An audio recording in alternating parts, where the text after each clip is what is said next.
Deep within the sun-drenched paradise of Barbados sits the Christ Church Parish Cemetery, a place of absolute peace, holding an absolute anomaly.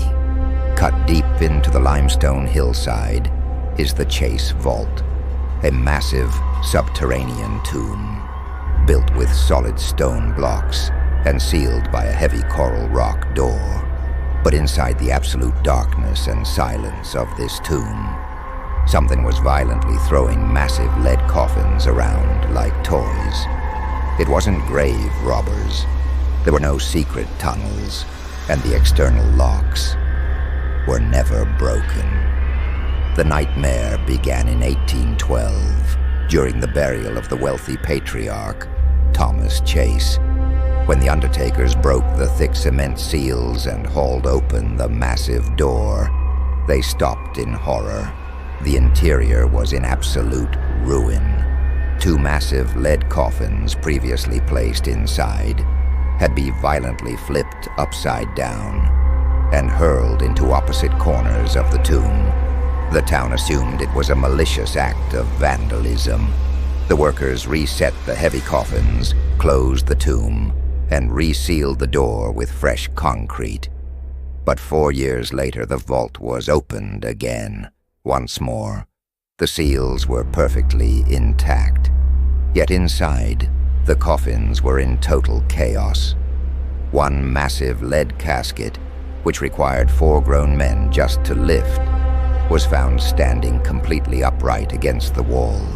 By 1819, public panic had taken over Island. Superstition was spreading.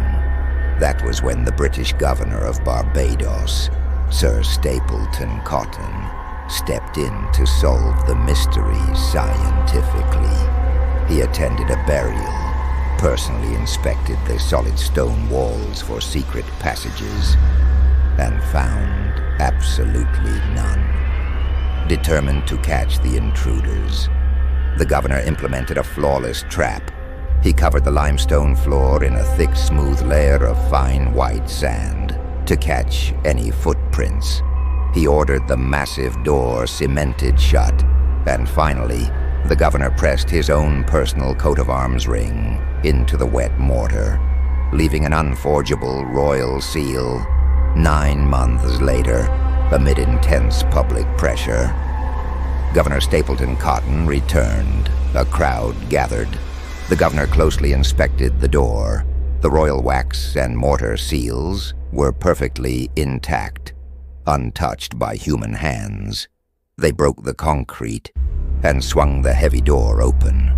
The fine white sand on the floor was completely smooth, completely undisturbed, not a single footprint. Yet, the massive lead coffins had been tossed in absolute ruin across the vault. One had been thrown so violently, it cracked the stone wall. Terrified by what they witnessed, the governor ordered the vault abandoned permanently. The bodies were exhumed and buried elsewhere in the island's soil. To this day, the Chase Vault stands completely empty, an architectural lockbox that proved the laws of physics do not always apply to the dead.